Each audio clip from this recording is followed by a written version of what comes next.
नमस्कार मित्रांनो, स्वागत करत आहे तुमचं आमच्या या यूट्यूब चॅनलवर। आजचा व्हिडिओ बनवण्याचा उद्देश एवढाच आहे की माझ्या यूट्यूब चॅनलची सुरुवात एक चांगल्या आणि गुड न्यूजने मी करणार आहे।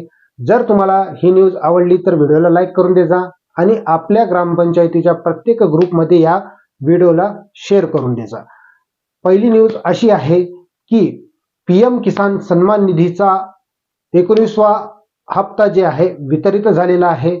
हा हप्ता श्री नरेंद्र मोदी यांनी भागलपूर बिहार येथून वितरित केलेला आहे 24 फेब्रुवारी 2025 रोजी। ही तर झाली पहिली गुड न्यूज। दुसरी गुड न्यूज सांगण्यापूर्वी मी तुम्हाला हे सांगू इच्छितो की ज्या लोकांना आतापर्यंत पैसे नाही आलेले आहेत, पीएम किसानचे पैसे नाही आले, त्यांची काय गलती असेल तर मी तुम्हाला ती पहिली गलती सांगून देतो। कारण व्हिडिओ बनवण्याचा उद्देश हा आहे की ही माहिती जास्तीत जास्त लोकांपर्यंत पोहोचली पाहिजे, जेणेकरून हे जे लाभापासून वंचित आहेत त्यांचा फायदा झाला पाहिजे। सर्वप्रथम तर त्यांनी सांगितलं होतं की ॲग्रीस्टॅकवर तुमचं फार्मर आयडी काढायची होती। जर ॲग्रीस्टॅकवर तुम्ही फार्मर आयडी काढली नसेल तर सर्वप्रथम तुम्हाला ती फार्मर आयडी काढायची आहे। सुमारे 54% लोकांनी ही फार्मर आयडी काढली, म्हणजेच 54% लोकांना हा हप्ता वितरित झालेला आहे। दुसरी गोष्ट म्हणजे ज्या लोकांना अजूनही हप्ता वितरित नाही झालेला आहे त्यांनी आपल्या जवळच्या सीएससी केंद्रावर जाऊन पहिले फार्मर आयडी काढून घ्या। त्यासाठी तुम्हाला लागणारे डॉक्युमेंट मी तुम्हाला सांगून देतो। सर्वप्रथम आधारशी संलग्न तुमचा मोबाईल नंबर असला आवश्यक आहे। त्यासोबत तुम्हाला 712चा नंबर माहीत असणं आवश्यक आहे, शेत सर्वे नंबर। ह्या दोन गोष्टी असल्या तरी तुम्ही फार्मर आयडीवर रजिस्ट्रेशन करू शकता। पासबुक नेण्याची जरूरत नाही, फक्त 712चा शेत सर्वे नंबर आणि आधार कार्ड घेऊन जाणे, सोबतच ओटीपी वाला मोबाईल। तुम्हाला 3 वेळेस ओटीपी येईल, हे 3 वेळेसचे ओटीपी तुम्हाला सांगणं आहे। म्हणून म्हटलं की सर्वप्रथम तुम्ही आपल्या जवळच्या सीएससी केंद्रावर जा आणि तिथं तुम्ही पहिले आपलं फार्मर रजिस्ट्रेशन करा। आणि हे ॲग्रीस्टॅकवर तुम्हाला का नोंदणी करत आहे, कारण याचा एक बेनिफिट आहे, तुम्हाला समोर चालून होईल। म्हणजेच काय तर तुम्हाला जेवढ्या बी योजना राहतील त्या योजनाची संपूर्ण माहिती या ॲग्रीस्टॅक योजनेअंतर्गत तुम्हाला मिळणार आहे।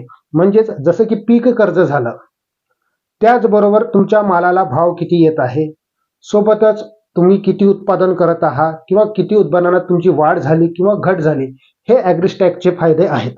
ओके, त्याचसोबत काही लोकांची मयत झाली असेल, त्यामुळेही त्यांना पीएम किसानचे हप्ते आलेले नाही आहे। सोबतच त्यांनी नुकतेच फेरफार केली असेल, त्याद्वारे म्हणजेच आपल्या 712ची फेरफार केली असेल, शेत विकलं असेल किंवा घेतलं असेल, त्यामुळेही ते पैसे आलेले नाही आहेत।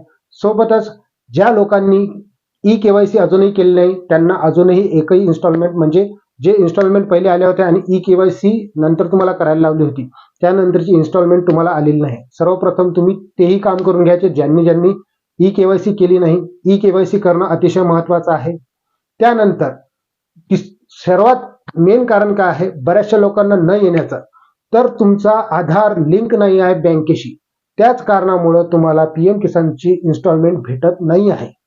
तुम्ही कितीही जरी चक्रा मारल्या, तुम्ही 100 चक्रा मारा तरी तुम्हाला ते इन्स्टॉलमेंट येणार नाही। रिझन आहे की तुम्हाला आधारशी आपला पासबुक किंवा मग अकाउंट नंबर लिंक करणं आहे, सोबतच मोबाईल नंबर सुद्धा लिंक करणं आहे।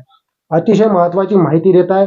माहिती फक्त आवडल्यास तुम्ही आपल्या मित्रांना शेअर करून द्या, आपल्या परिवाराला शेअर करून द्या आणि व्हिडिओवर लाईक करून द्या। ओके, दुसरी गोष्ट म्हणजे हे समजून घ्या की तुम्हाला आधार लिंक नाही होत असेल तर तुम्हाला काय करायचं हे सुद्धा सांगून देतो की तुम्हाला पोस्टाचं अकाउंट काढायचं। सर्वप्रथम पोस्टाचं अकाउंट काढायचं, तिथं तुमचं आधार लिंक होऊन जाईल।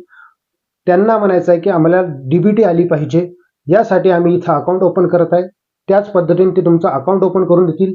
नंतर तो जो पासबुक आहे किंवा मग तुम्हाला जो अकाउंट नंबर मिळेल ते तुमच्या कृषी सेवकांना द्यायचे किंवा सहाय्यकांना द्यायचे। त्यानंतर तुम्हाला इन्स्टॉलमेंट येणं सुरू होऊन जातील। ओके, हे तर झालं पीएम किसान बद्दल। आता दुसरी गुड न्यूज अशी आहे की पीएम किसान तुम्हाला 6,000 रुपये वार्षिक देते। नमो किसान योजना 6,000 रुपये तुम्हाला वार्षिक देते। हे होता टोटल वार्षिक 12,000 रुपये दोघांची मिळून। परंतु आता राज्य सरकारने त्याच्यामध्ये 3,000 रुपयाचा वाढ केलेली आहे, म्हणजेच आता तुम्हाला वार्षिक 15,000 रुपये मिळतील। हे मुख्यमंत्री देवेंद्र फडणवीस यांनी आता जाहीर केलेलं आहे। लोकांना आता म्हणजेच शेतकऱ्यांना आणखी 3,000 रुपयाचं मानधन वाढवलेलं आहे. ओके. त्याचसोबत नमो शेतकरी योजनेचा हप्ता तुम्हाला का नाही आला, त्याचं एक कारण आहे की याच्यापूर्वी दोन्ही हप्ते एकदाच टाकले होते, परंतु बरेचसे शेतकरी जे आहे ते त्या लाभापासून वंचित होते. त्या कारणामुळं त्यांनी दोन्ही हप्ते यावेळेस एकदा नाही टाकलेले आहे. गुड न्यूज अशी आहे की याच्यानंतर जो हप्ता मिळणार आहे तुम्हाला, तो हप्ता मिळेल 1 मार्च किंवा 2 मार्च या तारखेला. ओके. या तारखेपर्यंत तुम्हाला हप्ता मिळणार, कारण 7-8 दिवसाचा याच्यामध्ये गॅप असतो आणि तुम्हाला 100% मिळण्याचे चान्सेस आहेच. ओके. ही झाली दुसरी गुड न्यूज. मित्रांनो, जर तुम्हाला व्हिडिओ आवडला असेल तर व्हिडिओला लाईक करा. चॅनलवर नवीन आले असाल चॅनलला सबस्क्राईब करा. भेटूया आपण समोरच्या व्हिडिओमध्ये अशाच विविध योजनांची माहिती घेऊन आणि अशाच पद्धतीचे चांगल्या गुड न्यूज घेऊन.